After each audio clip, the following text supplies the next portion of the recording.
Vamos aí para mais uma aula de Direito Ambiental? Eu sou a professora Mariana, vou tratar com vocês hoje sobre as infrações administrativas na esfera ambiental. Então, o que acontece na esfera ambiental, gente? A gente pode ter três tipos aí de punições quando a gente tem uma lesão ao meio ambiente. A gente tem uma punição que pode ser civil, que pode ser uma indenização, uma reparação. A gente tem uma punição penal, eventualmente, se ela se enquadrar em uma das penalidades, né, do Código Penal, ou tiver uma lei específica que traga aí uma sanção. Ou então a gente tem uma penalidade administrativa.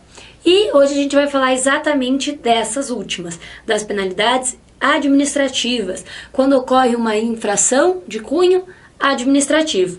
Mas pode, professora, acontecer esses três tipos de responsabilização ao mesmo tempo?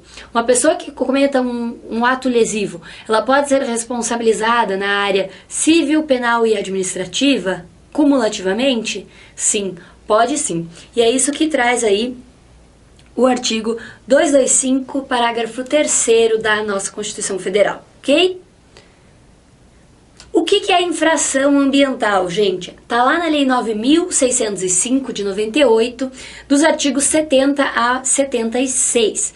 Vai falar o seguinte, que é toda ação ou omissão que viole regras jurídicas de uso, gozo e promoção, proteção e recuperação do meio ambiente. Então, olha como é abrangente esse conceito.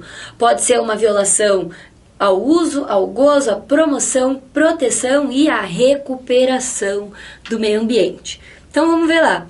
Quem pode exercer essa fiscalização? A competência comum é dos entes federativos, né, de fiscalizar a atividade efetiva ou potencialmente poluidora ou utilizadora de recursos naturais. Então, a competência é comum, tanto da União, dos estados, do Distrito Federal e dos municípios. Então, prevalece o órgão responsável pelo licenciamento ou autorização daquele empreendimento ou atividade que tiver fazendo ali um ato lesivo.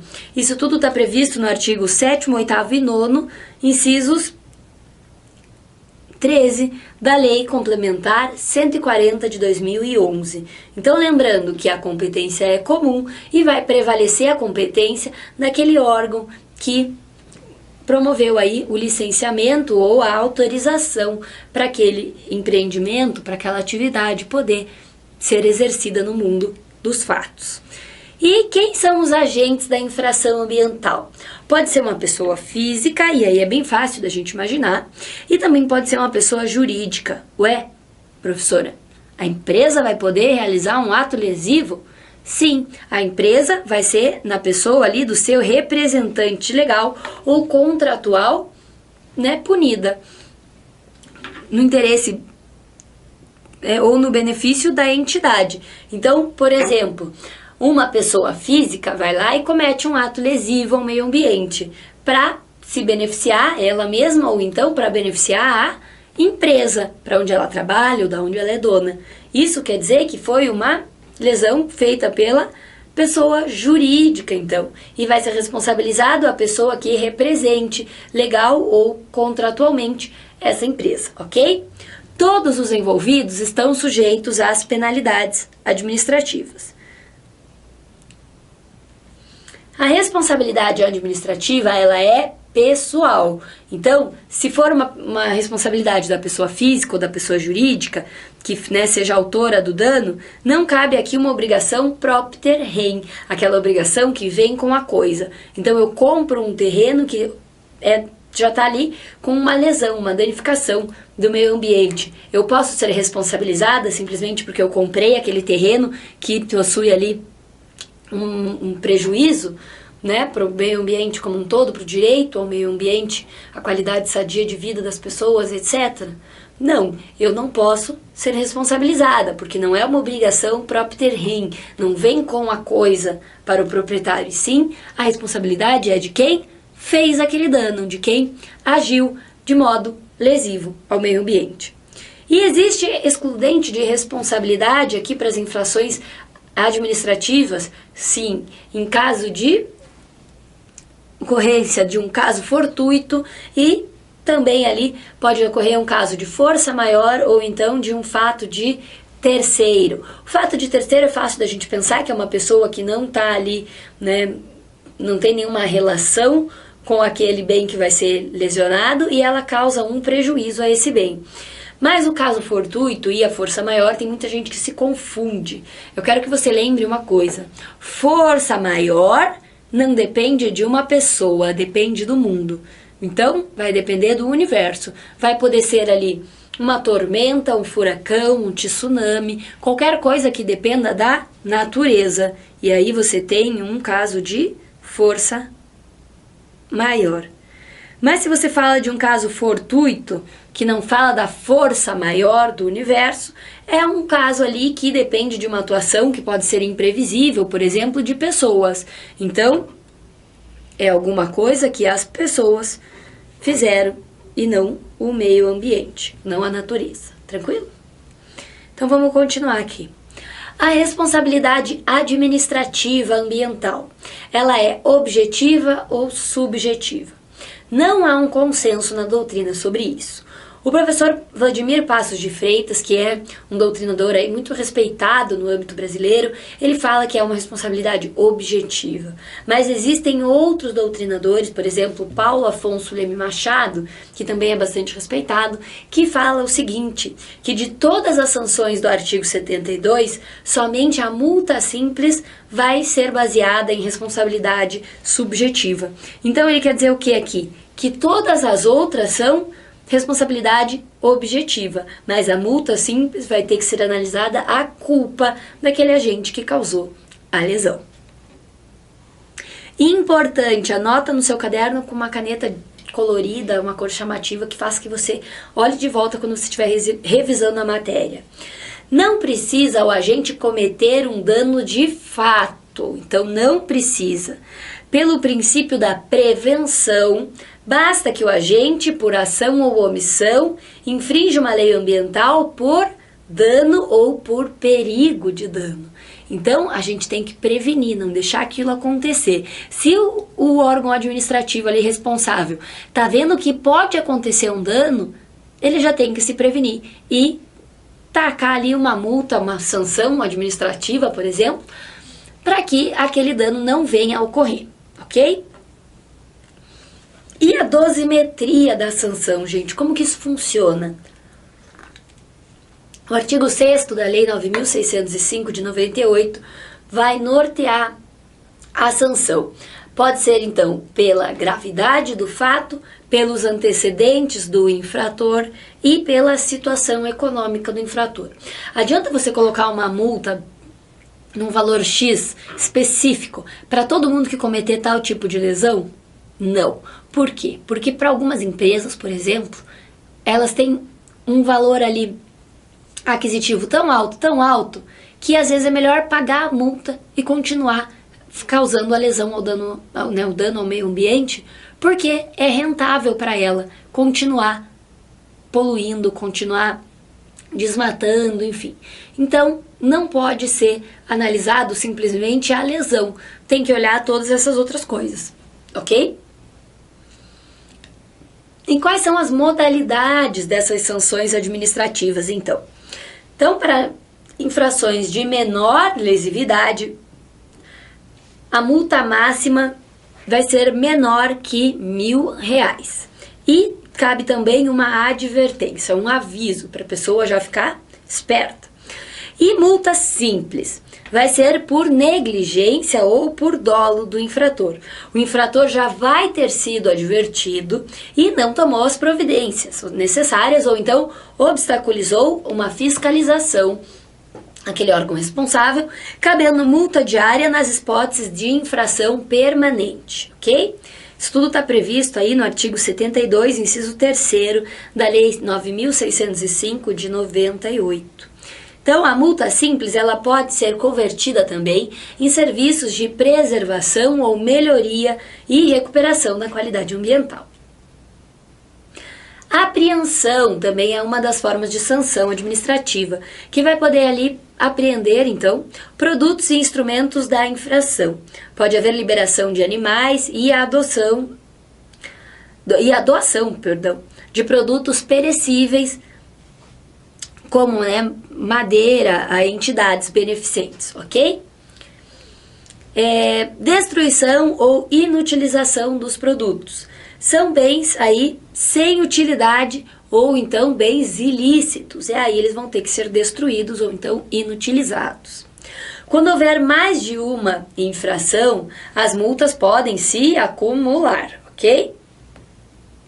Importante, a destruição ou a inutilização do produto, suspensão da venda ou da fabricação desse produto, o embargo de uma obra ou de uma atividade, a demolição de uma obra e a suspensão total ou parcial das atividades, igualmente aplicadas quando o produto, obra ou atividade não estiverem obedecendo às prescrições legais ou regulamentares. Então, isso daqui também vai ser uma forma de sanção administrativa, ok? Então, olha a gravidade, gente, pode chegar a demolir uma obra, né?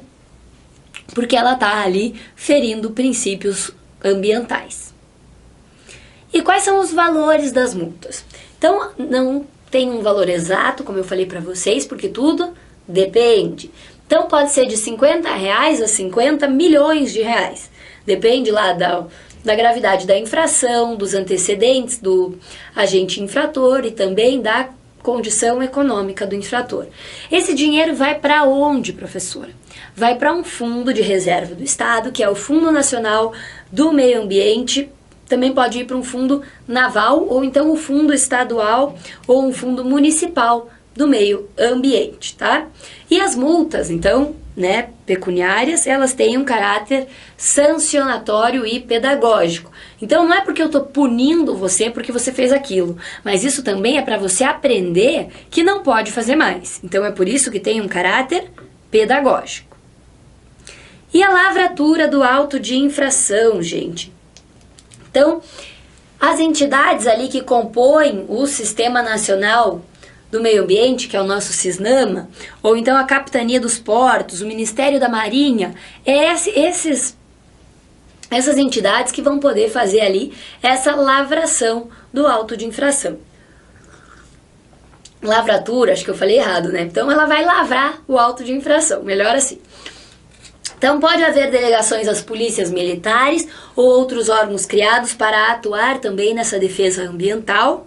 E o STJ vem admitindo que o IBAMA também pode fazer essa lavratura aí dos autos de infração.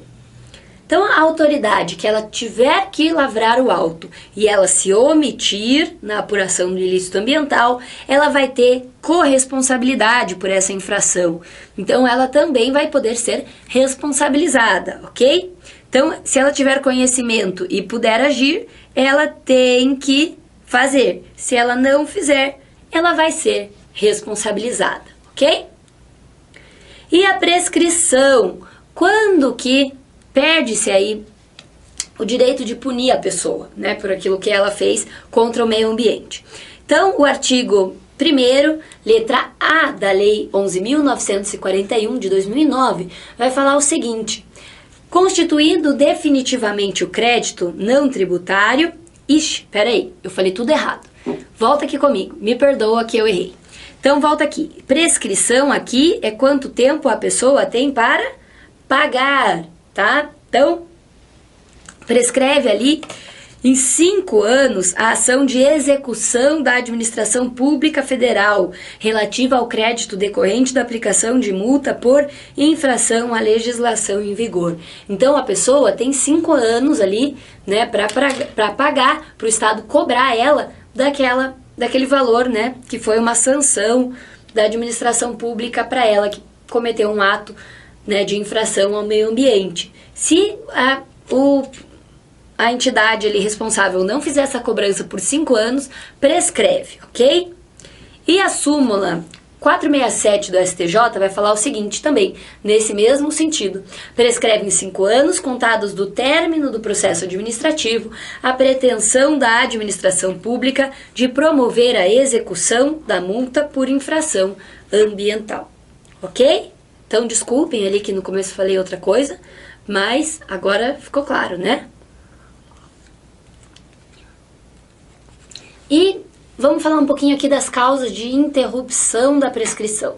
Então, o artigo 2º e o 2º-A da Lei 9.873 de 99 vai falar, então, dessas causas de interrupção dessa prescrição. Então, quando que vai ser interrompido esse prazo? Quando houver notificação ou citação do indiciado ou acusado, inclusive por meio de edital. Qualquer ato inequívoco que importe na apuração do fato. Uma decisão condenatória recorrível. Então, quando estiver acontecendo o recurso, está interrompido o prazo da prescrição, né? E qualquer ato inequívoco que importe em manifestação expressa de tentativa de solução conciliatória no âmbito interno da administração pública federal. Ok? Essas aqui são todas as causas aí que vão interromper o prazo da prescrição. Continua aqui, ó. Agora, aqui é da pretensão punitiva. Quando que o Estado tem para punir.